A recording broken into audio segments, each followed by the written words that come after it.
On this episode, we disembark and begin our exploration of the UNESCO World Heritage Site and renowned national park, Gros Morne.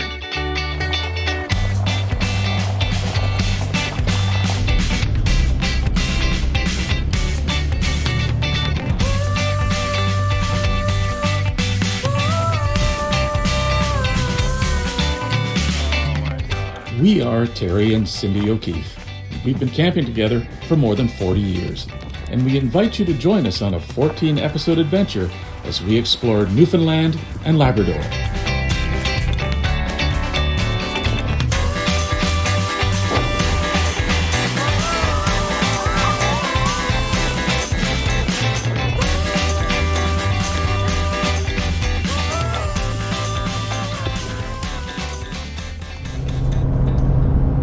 Table Mountains. Well, you can see how they got that name. So by the time we offloaded, it was about 6:30 and time to look for a place to camp for the night. And about 40 kilometers up the Trans-Canada Highway is this very large paved plough. The ocean on one side and this beautiful mountain range on the other. What an incredible place to spend our first night in Newfoundland. What are you thinking? It's absolutely beautiful spot. Despite the wind and the cold, but we expect that this time of year. Absolutely gorgeous.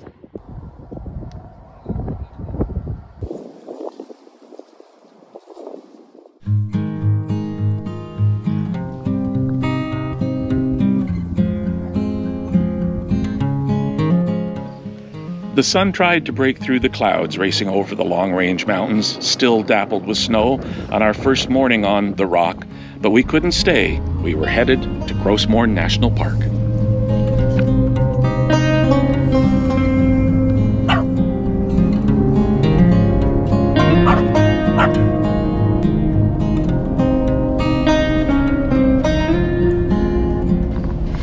With stops for fuel, it's about a 4.5-hour drive to Gros Morne National Park from our boondocking spot in Wreckhouse, and we were genuinely surprised by the beauty of the drive. It's a tall mountain. It is. Reminds me of Alberta.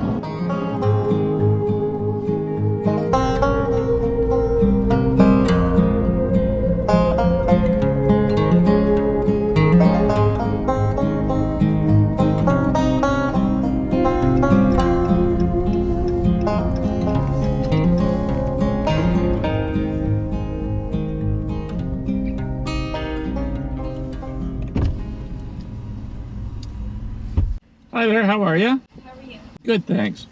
We have reservations at Green Point. Is there another office we check in at, or? So, right at the campground, when you first pull in, there's going to be a kiosk there, and they'll have your reservation information. Okay, great, thank you. You have a great day. You too.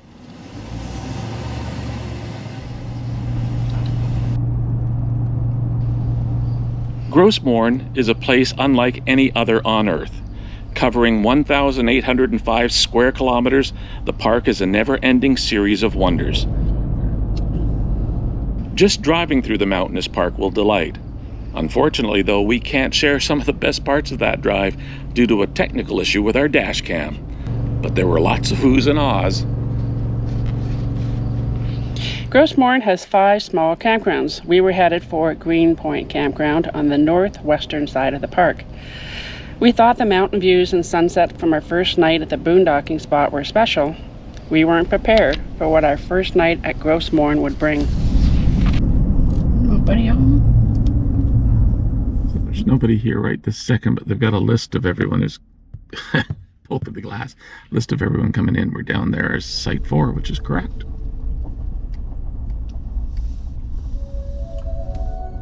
Well, that's our view. We'll have to watch the ocean, Cindy.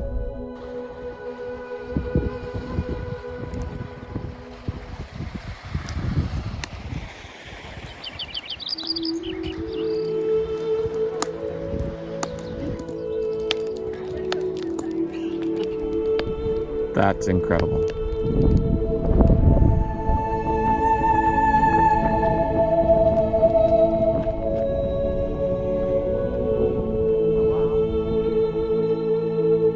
wind's coming up too with the sun setting. Isn't that incredible? Wow. Oh my God, this is beautiful. Gorgeous. Wow.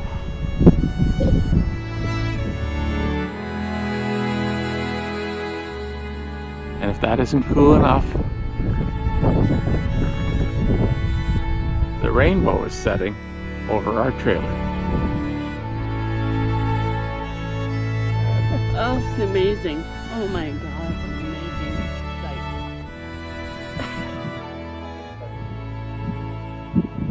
sight. And it's gone. Wow. Without exaggeration, this was the most beautiful sunset that we have seen. And Gros Morne delivered again the next day at Western Brook Pond. Here you can take a boat tour of a landlocked freshwater fjord where 2,000-foot cliffs and waterfalls cascade to the wind-swept pond below. It's an easy 3-kilometer hike to the boat dock, but in 2024, BonTours did offer a golf cart shuttle service for $10 a person. When you reach the terminal building and dock, you pick up your tickets, and if the mood strikes, you can even enjoy a meal or drink in the canteen. About 10 minutes before our scheduled sailing, we began boarding the Westbrook 2 for the 2-hour cruise. Hello. Hello there, how are you? How are you? I'm great, thank you. Well, Thank watch you. your step there. Go ahead, son. Hi. Enjoy your tour, and we're going to get underway here now. Thanks so much.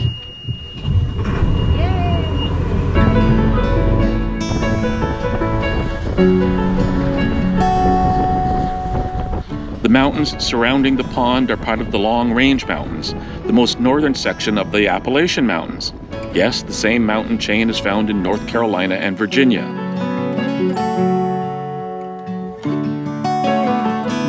Now, folks, you can see that we can get very close to the edge of the cliff.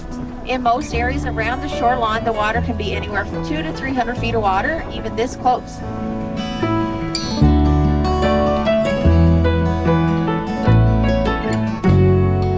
The glacier-carved lake is 16 kilometers long and up to 474 feet deep.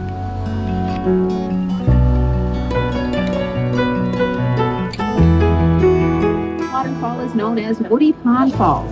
It begins its descent at 600 meters, or roughly 1,900 feet above us.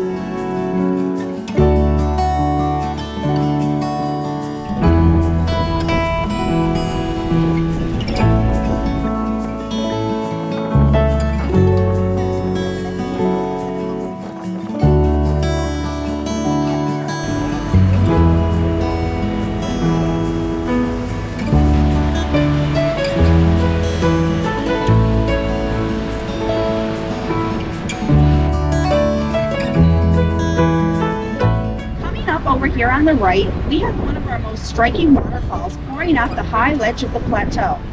This waterfall has quite a strange name, and I can assure you, we did not name these falls ourselves. This waterfall is called Hissing Mare Falls.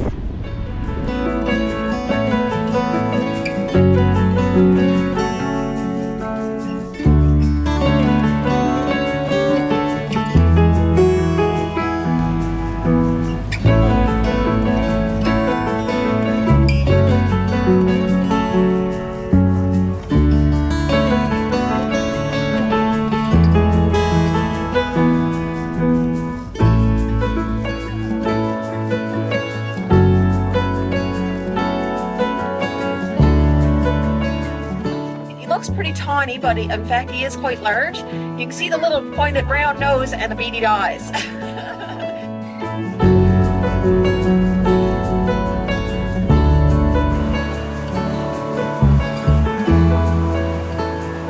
Well, folks, it seems we have come to the end of our tour. It's been a pleasure having you guys on board with us here today.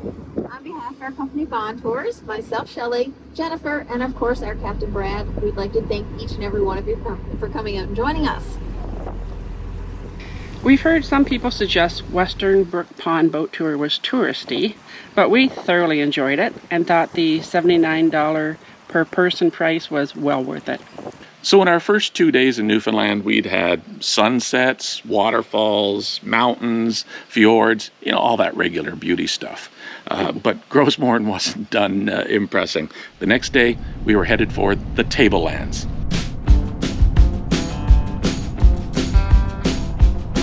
Because Gros Morne is such a large park, it was over an hour's drive from the campground, but oh, so worth it.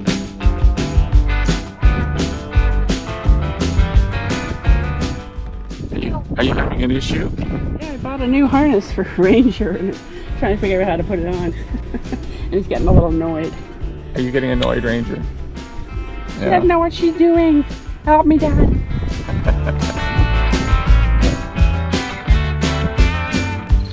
The Tablelands, a rare outcropping of the Earth's mantle pushed skyward 500 million years ago, offers an almost otherworldly experience.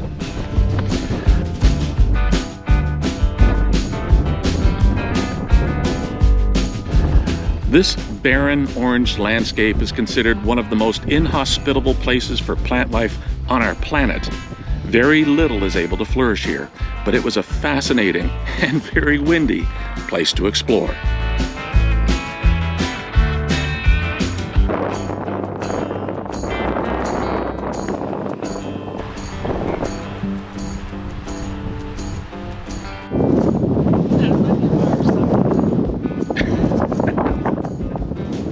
That explains a lot.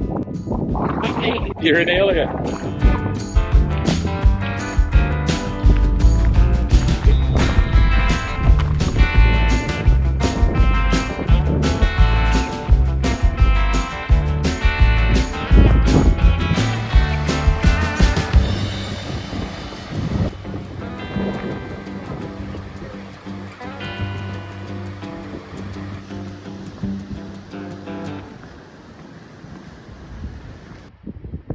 So there's only a handful of places, if that, in the world where you can actually walk on the Earth's mantle. And it's a 2-kilometer hike out, 2 kilometers back, and for us at least, really well worth it. This was really interesting. And just a few kilometers from the Tablelands parking lot is a discovery center with great displays explaining just how the Earth's mantle was forced to the surface and how this rare geology earned Gros Morne a UNESCO World Heritage Site designation. So as you can tell, our hike at the Tablelands was very windy, but there are also other hiking opportunities. The hardiest can take the 18-kilometer trail to the top of Gros Morne Mountain. While we didn't make that trek, there were 2 hikes right from our Green Point Campground.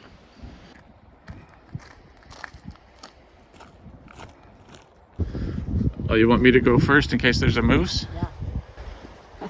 There's no moose, Ranger. Come on. This does look like moose territory right here, though.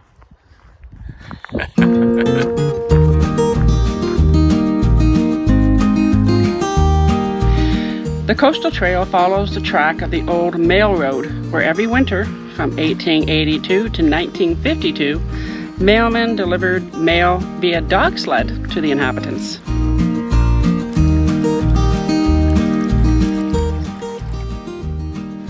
The path leads past cobble beaches and wanders through short, dense coastal forest called Tuckamore. Love that word, Tuckamore. Tuckamore.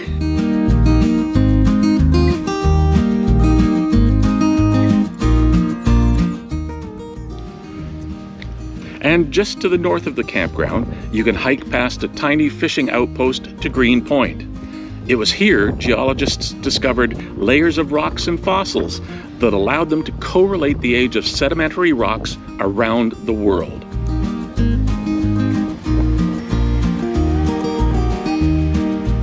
And totally unrelated, it was also where we saw our first whale.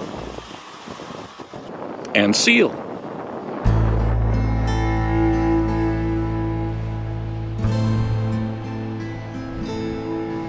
And if you need a break from hiking, how about exploring a shipwreck? In December 1919, the steamship Ethie was caught in a gale that drove her ashore at Gros Morne. Miraculously, all aboard were rescued, including a baby brought to shore in a mail bag. But the ship was torn to pieces on the rocks, and you can still actually walk amongst the wreckage. It's amazing. This was 105 years ago this thing went down, and there's still so much of it left here. Coming at low tide also means there's more here that you can see that would be otherwise covered by the water.